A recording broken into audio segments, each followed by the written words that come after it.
Hi and welcome to you, me and Mediumship. I'm going to do a little talk following a few questions about how I teach and why I teach the way I do.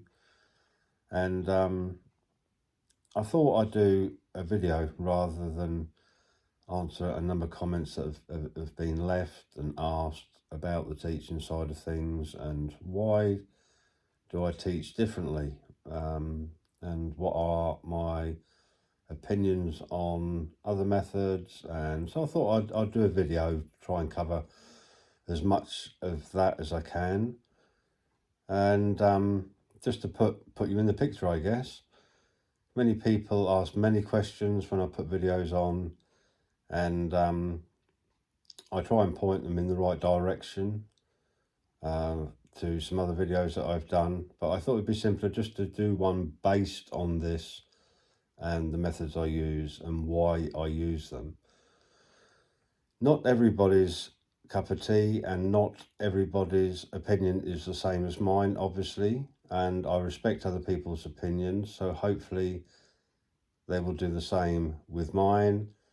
We'll wait and see, but anyway, this is what I believe is the method that should be used for teaching, well, the teaching of mediumship and the teaching of learning about self, and well, a lot of different aspects, I guess, of light work.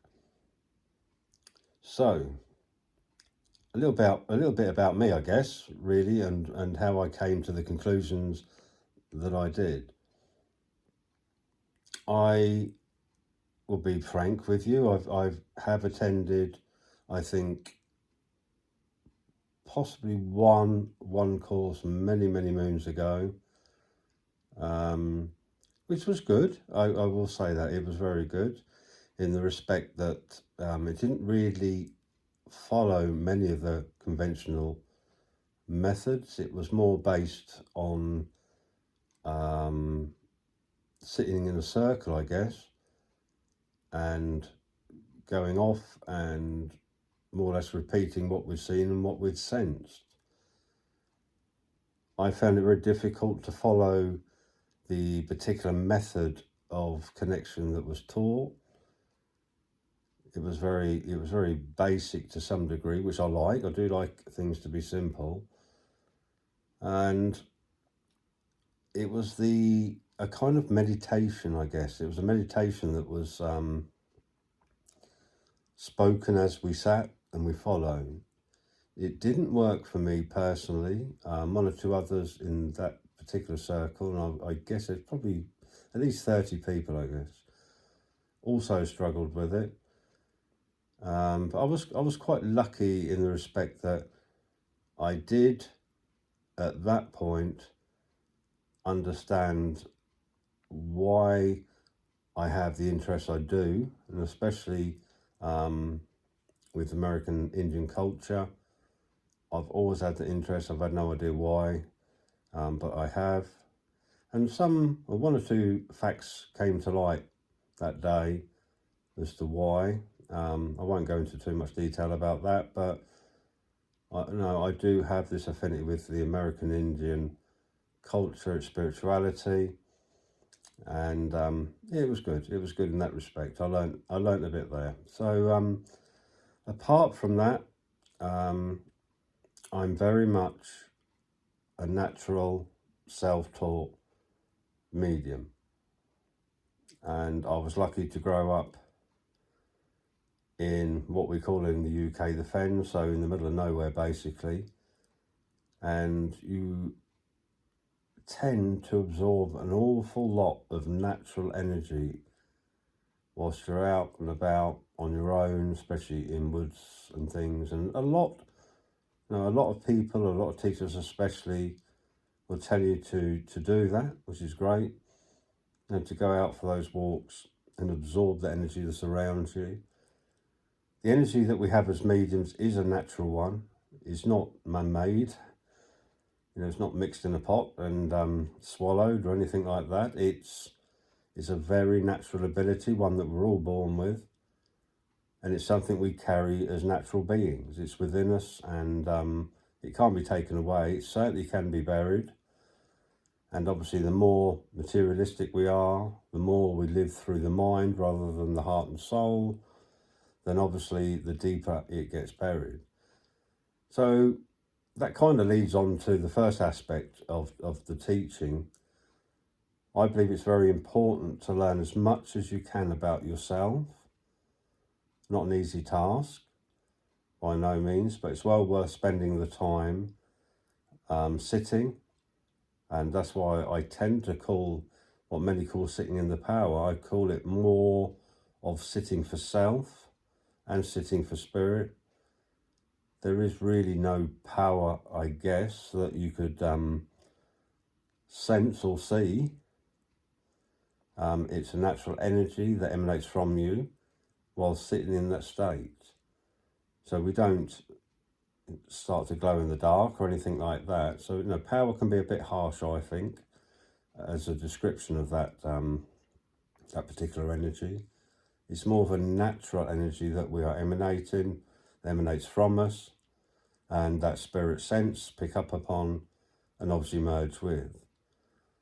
So I tend to, especially early on, is kind of encourage many of the students I work with to sit for self and not to expect anything.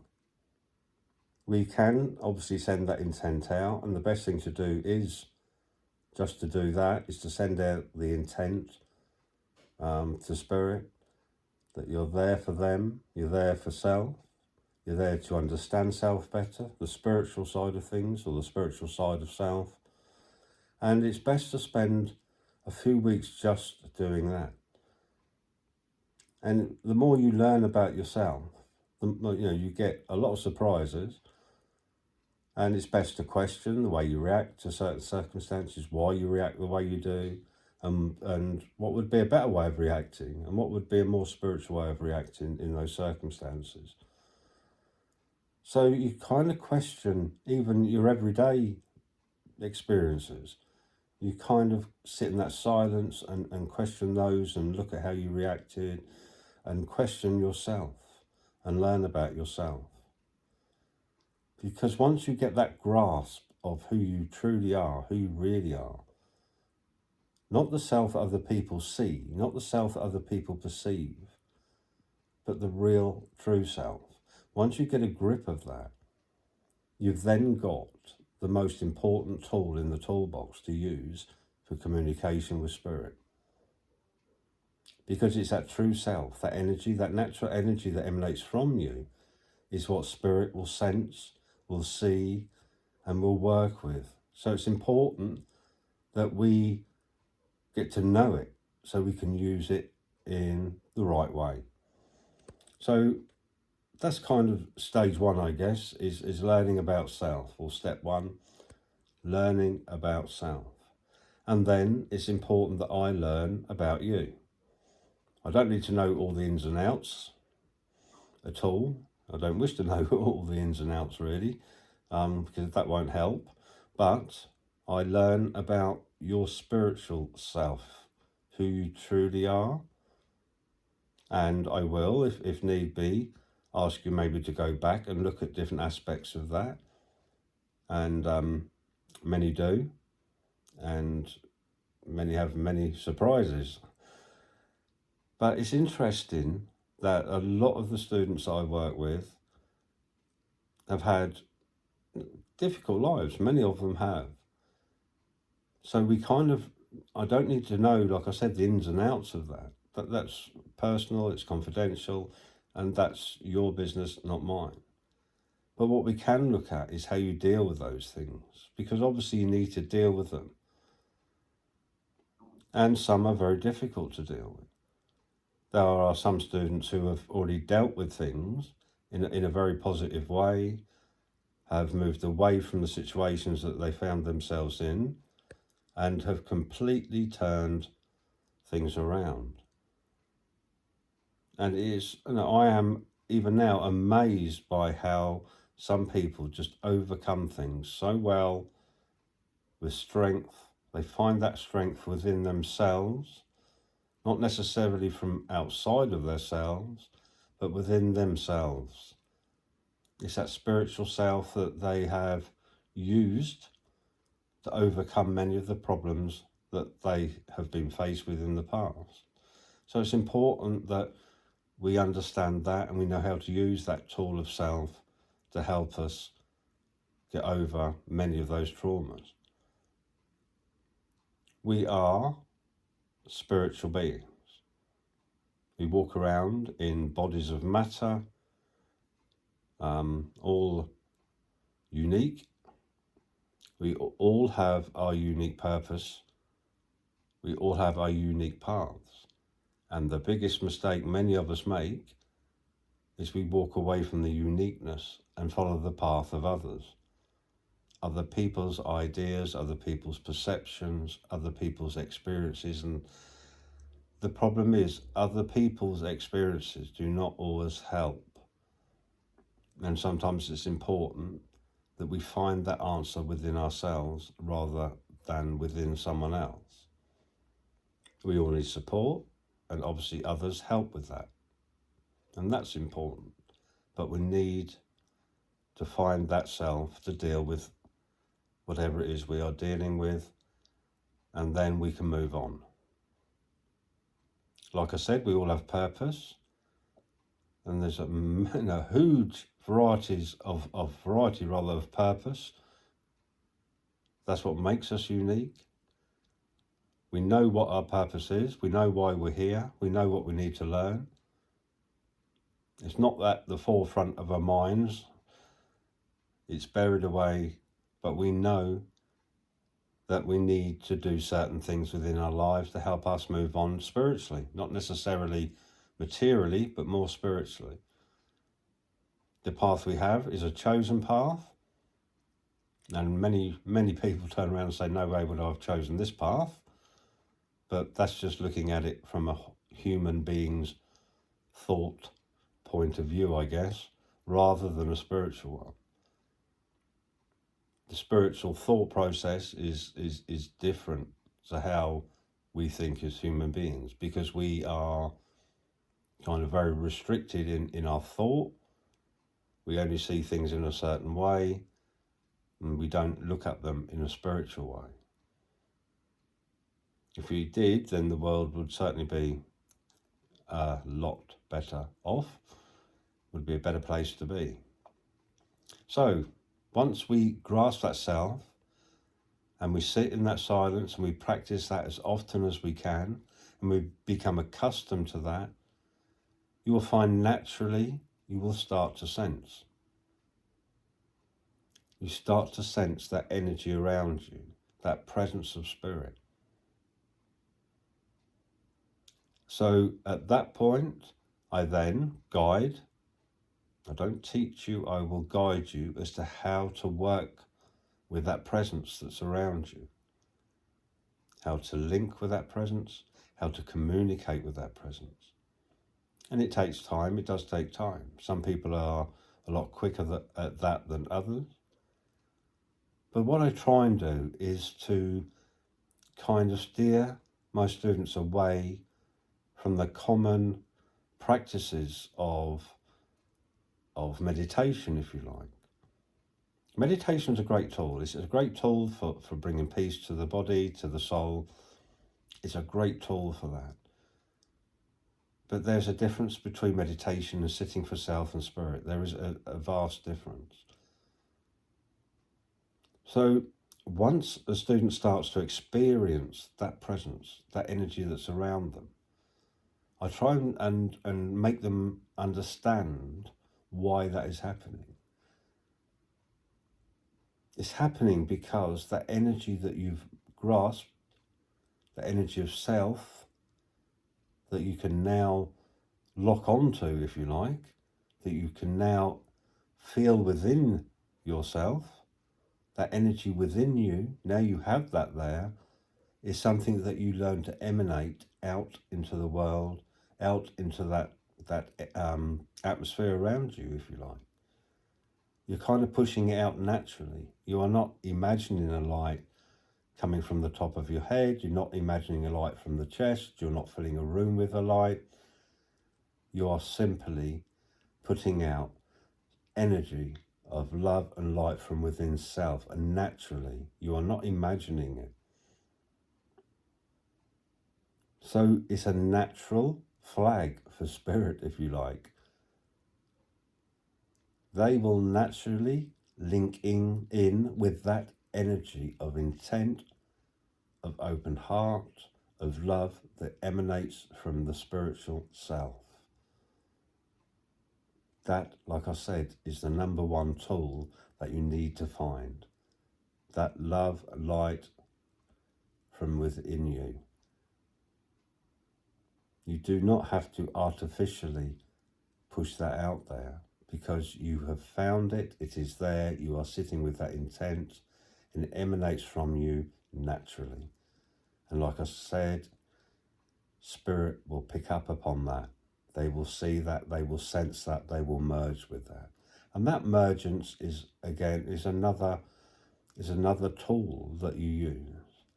It's allowing that mergence to happen. So it's kind of letting go as best you can to allow that mergence to happen between you, your helpers, the guides, the loved ones that are around you. And the more natural you are with that, then the more naturally spirit will be able to communicate. And don't forget, spirit have to learn an awful lot about you as well to work with you. They will learn about your purpose. They will know what your purpose is anyway. They will learn about your emotion. They will learn about your experiences. Because many of those things that sit within self are things that spirit will use to be able to communicate with you. It's kind of, to put it in a nutshell, is what makes you tick is what they learn. And by knowing that, they have a tool themselves to use to be able to communicate. They know what emotion and how you perceive that emotion to use in order to put a specific statement across to you. So that's the very basics, I guess, of the communication that I teach, the line of communication between self and spirit. Try not to make it too complicated, and it's not. It is not complicated. It is a natural thing. So once you have grasped self, the understanding of the spirit, that light within you, you are 99% there. Because you are using the same energy from within self that surrounds you. Spirit's energy that is around you is exactly the same as what is within yourself. So the emergence of two self-like energies is where that communication happens. Your spiritual energy, their spiritual energy simply merging. And you pick up upon the vibration of thought from them, the vibration of image, the vibration of sound. Not the same vibration of sound as we have here, which we use daily, but the spiritual vibration that imitates sound. So you sense a voice rather than hear it. You sense an image rather than see it. That sense of image is the same way, well, the same kind of thing as imagination. Because when you imagine a tree, you know that tree is not real, but it's there. And it is the same as an image of a person that you see whilst giving a reading. It is not solid, it is not real, it is a vibration of an image from the thought of spirit. Many many of you will say it's real. I see them before me. That's fine. That's how you perceive it. I respect that. And it can be very real to many, but it's simply the vibration of image through thought as spirit merges with self. There's far too many concrete methods that many follow that to some degree help, and also unfortunately to some degree confuse. I think it's better to explain and work with the natural side of things, with your natural ability, rather than try to create a material one. It will only work in certain ways, more psychically than anything else. But what we're looking for here is opening a line of communication with spirit energy. So we need to emanate our own spirit energy in order for their energy to merge with us. So to some degree, I question many methods of teaching. I don't like blanket teaching because of the fact that we are unique. It is important that we each have our own foundation from which to work. We all need to understand that spiritual self first and work with that, rather than just go and sit on a course. This is natural. What you are learning is not something new. What you are learning, well, first of all, what you're learning to do is to bring that wonderful element of self forward, get to know it and work with it and use it for your readings, for your light work, whatever it is you do. That is your first step. So kind of covering how I teach. Not the same as everyone else. I have a lot of respect for spirit. I've worked with spirit for a number of years in one way or another, mainly just to spend time with them, to learn from them, and how I should move forward with my own teaching, if you like, my own guidance. I don't think there's a single method that I use. Maybe I'll touch on technique in some of what other teachers use, but not in the same way. Like sitting in the power, for me, is, like I said, better described as sitting for self and spirit. Sitting for self first. The spirit will heal. Many of the students say, oh, I'm not hearing anything, I'm not seeing anything early on. And that is quite normal. There is a process that spirit uses to learn to work with you. And for many students, if they sat for the first time and saw and heard and experienced spirit, it would just be such a shock for many. You are kind of eased into it, and like they say, spirit will work and show themselves when you are ready, not before. So sit for self, sit for spirit, do not expect. Forget techniques. Breathing, yes, fine. Concentrate on your breathing, that's fine.